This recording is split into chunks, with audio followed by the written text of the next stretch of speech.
मुअज़्ज़िज़ सामिन इकराम, उम्मे रसूलेर उपरे बसे थाका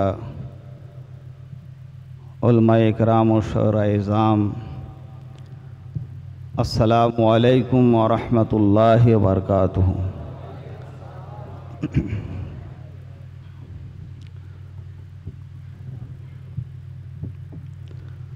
अल्हम्दुलिल्लाहि वलिय्यिही वस्सलातु अला नबिय्यिही व अला आलिही व अस्हाबिही अल मुतअद्दिबीना बिआदाबिही अम्मा बाद।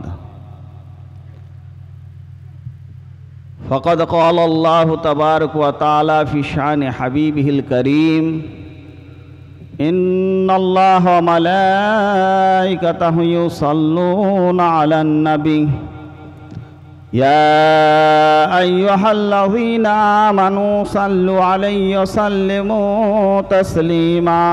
अल्लाहुम्मा सल्लि अला सय्यिदिना मौलाना मुहम्मद व अला आले सय्यिदिना मौलाना मुहम्मद सल्लल्लाहु तआला अलैहि वसल्लम। मुअज़्ज़िज़ सामिन इकराम,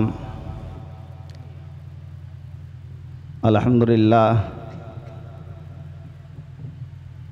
सर्वप्रथम आल्लाहर दरबारे लाख लाख कोटी कोटी शुक्रिया आदाय करब যে আল্লাহ রব্বুল ইজ্জত এরকম এক বাবরকত মুকদ্দাস উরুস শরীফে আল্লাহ রব্বুল আলামিন আমাদের সকলকে হাজির করিয়েছেন, বলুন আলহামদুলিল্লাহ।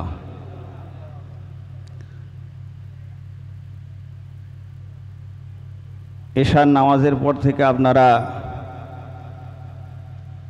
আলহামদুলিল্লাহ বহু বক্তা, আমি সকলের নাম নিচ্ছি না, সকলেই মাশাআল্লাহ দুদিকেই হাজির হয়ে আছেন।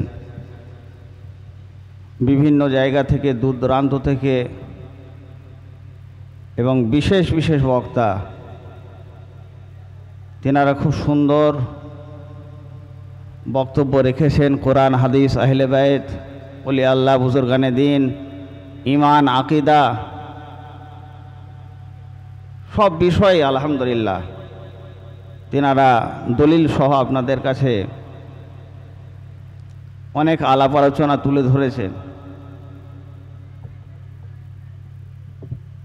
তাই আল্লাহর মহান দরবারে দোয়া চাইব যে আল্লাহ রব্বুল ইজ্জত এই উরুস মুকদ্দাসে হাজির হয়ে যা কিছু এশার পর থেকে এতক্ষণ পর্যন্ত আমাদের শোনালেন, তার উপরে যেন আমরা বেশি বেশি করে আমল করতে পারি, বলুন আলহামদুলিল্লাহ। আজকের এই উরুস মুকদ্দাস এটা নতুন না, আলহামদুলিল্লাহ।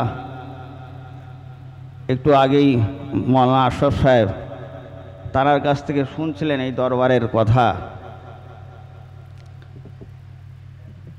বহুকাল থেকে এই দরবার খেদমত করে আসছে, সুন্নিয়াতের পর্চা বালান করেছে, এখনও সেই জিনিস জারি আছে, আর তা কিয়ামত পর্যন্ত জারি থাকবে, বলুন সুবহানাল্লাহ। আমি বক্তব্যের দিকে যাব না, কারণ আমাদের দুটোর মধ্যে প্রোগ্রাম সমাপ্তি করার একটা চিন্তা ভাবনা, আলাপ আলোচনা ছিল। কেন এর পরে পরে চাদরপোশি আছে, সিন্নি বিতরণ আছে, এগুলো করতে করতেই ফজরের ওয়াক্ত হয়ে যাবে। তো আল্লাহর মহান দরবারে দোয়া চাইব যে আল্লাহ রব্বুল ইজ্জত আমার দাদা হুজুর পীর কিবলার এই উরুস মুকদ্দাসে যিনারা হাজির হয়েছেন দূর দূরান্ত থেকে, বিভিন্ন জেলা থেকে, তানাদের সকলের যেন হাজিরিকে আল্লাহ পাক যেন কবুল করে নেয়, বলুন আমিন। কেন এতক্ষণ পর্যন্ত আপনারা ওয়াজ নসিহত শুনেছেন, তাকরীর শুনেছেন, বিভিন্ন বিষয়ে আলাপ আলোচনা শুনেছেন, কিন্তু দূর দারাজ থেকে আপনারা যে এসেছেন তার আসল উদ্দেশ্য, আসল নিয়ত, যেই মকবুল বান্দার দরবারে আমরা হাজির হয়েছি, এই দাদা হুজুর পীর কেবলার এবং আরও যেসব মুরব্বীরা বুজুর্গানে দিনেরা বাসুবাটির সরজমিনে আরাম করছেন, তানাদের ওসিলাতে যেন আমাদের দোয়াকে আল্লাহ পাক কবুল করে নেয়, বলুন আমিন। কেন এনাদের যদি একটা নেক নজর আমার আপনার উপরে থাকে, তাহলে আমরা দুনিয়াতেও কামিয়াব হব, আখিরাতেও কামিয়াব হব, বলুন সুবহানাল্লাহ। কেন আল্লাহ আল্লাহ সালেহিনরা যেমন দুনিয়াতে থাকা অবস্থায় মানবের মনোকামনাকে আল্লাহর দরবার থেকে পূরণ করে দিয়ে থাকেন, ঠিক তেমনি দুনিয়া থেকে পর্দা নেওয়ার পরেও মানবের মনোকামনাকে আল্লাহর দরবার থেকে পূরণ করে দিয়ে থাকে, বলুন সুবহানাল্লাহ। এই ক্ষমতা, এই পাওয়ার আল্লাহ রব্বুল আলামিন তানাদেরকে এনায়েত করেছেন, বলুন সুবহানাল্লাহ।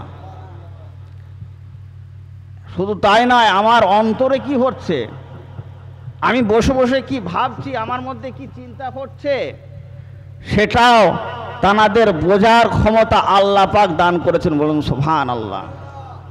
তো যাই হোক, সেই কথা বলতে গেলে অনেক কথা বার হবে। আল্লাহর মহান দরবারে দোয়া চাই, বলছে আমাদের সকলের হার জায়েজ দিলি তামান্নাকে যেন আল্লাহ পাক কবুল করেন, বলুন আমিন। আর আজ এই দাদা হুজুর পীর কেবলার উরুস মুকাদ্দাসে আপনারা হাজির হয়েছেন, আর আপনারা সকলেই জানেন আব্বা হুজুর পীর কেবলার উরুস মুকাদ্দাসের তারিখ আমরা মোতায়েন করে দিয়েছি সফর মাসের 1 তারিখ। তো যেহেতু আপনারা সকলে হাজির হয়েছেন, সফর মাসের 1 তারিখের এলানও আপনাদের কাছে করে দিই। সফর মাসের 1 তারিখ আগস্টের হচ্ছে 6ই আগস্ট মঙ্গলবার, আর যেনারা বাংলার তারিখ নিয়ে চলেন 21শে শ্রাবণ। আপনাদের সকলকে দাওয়াত দেওয়া হচ্ছে যে আব্বা হুজুর পীর কেবলার এই উরুসে মুকাদ্দাস, সেই উরুসে মুকাদ্দাসে আপনারা সকলে হাজির হবেন। 1লা সফর, 6ই আগস্ট, 21শে শ্রাবণ। আপনাদের সকলকে দাওয়াত দেওয়া হচ্ছে, আপনারা এই মকবুল বান্দার দরবারে হাজির হয়ে সবে দাঁড়াইন হাসিল করেন, বলুন আমিন। এই বলে আমার বক্তব্য ইতি করছি। ওমা আলাইনা ইল্লাল বালাগ। আসসালামু আলাইকুম ওয়া রাহমাতুল্লাহি ওয়া বারাকাতুহু। মুস্তাফা জানে রহমত পেলা।